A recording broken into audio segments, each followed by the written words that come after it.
Merasa dikejar sesuatu, tengok kanan, tengok kiri.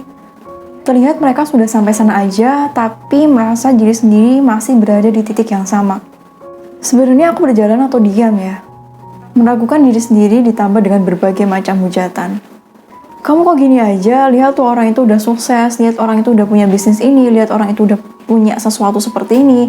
Lihat tuh orang sebelah sana udah pada berumah tangga, sementara kapan kamu nikahnya? Udah lulus S1 tapi kok nggak ngapa-ngapain sih? Kok masih di rumah aja? Lihat tuh anak dia, lulusan SMK atau lulusan SMA aja yang nggak kuliah aja, dia sudah bisa membangun bisnis dan sebagainya.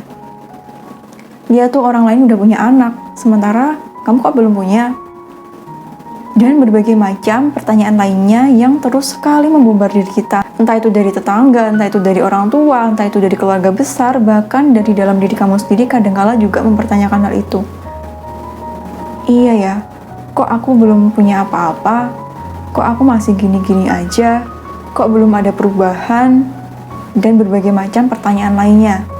Dan secara tersirat dari berbagai macam pertanyaan itu, menganggap dan memandang hidup ini sebuah ajang kompetisi saja.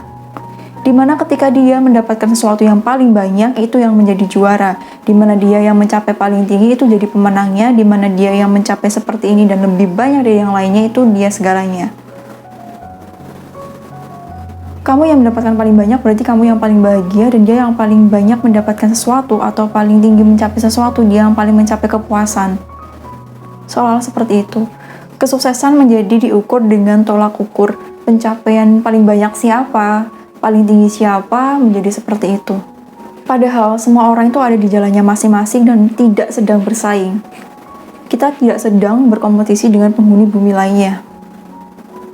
Bagaimana bisa kita sebut ini sebagai kompetisi kalau misalkan startnya aja udah beda-beda?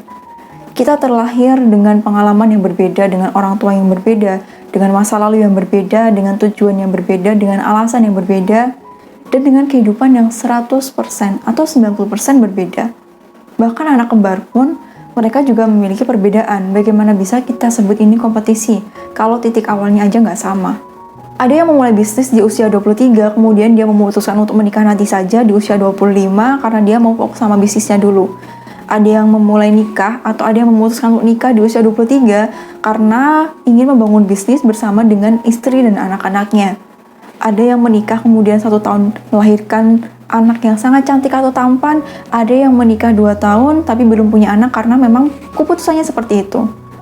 Setiap orang punya arena masing-masing, setiap orang punya jalan masing-masing dengan alasan yang berbeda yang mereka miliki.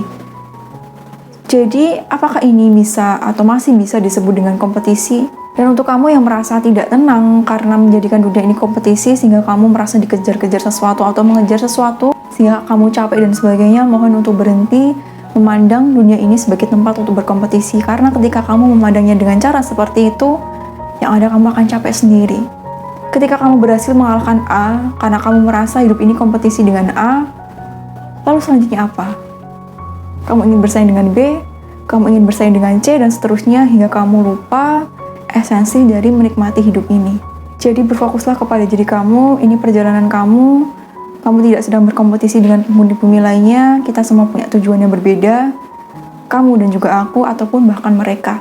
Berhenti berlari mengejar sesuatu yang semu seperti pengakuan dan juga penerimaan manusia, dan mereka suka semua terhadap kita karena itu nggak akan pernah bisa. Jika terdapat kesalahan hari kemarin, perbaiki, karena penyesalan dan sebagainya itu hanya akan membuat kamu semakin terbebani. Mengakui kesalahan itu bagus, mengakui kesalahan dan mau memperbaikinya itu jauh lebih bagus lagi. Karena kita ini pembelajar dan akan terus belajar selama kita hidup di dunia ini. Berhenti menghakimi diri sendiri dan jangan biarkan kesalahan hari kemarin itu mengganggu masa depan kamu yang masih suci. Ingat, kita tidak sedang berkompetisi dengan penghuni bumi lainnya. Maka dari itu aku ucapkan selamat menikmati perjalanan kamu masing-masing ya. Karena kita tidak sedang berkompetisi.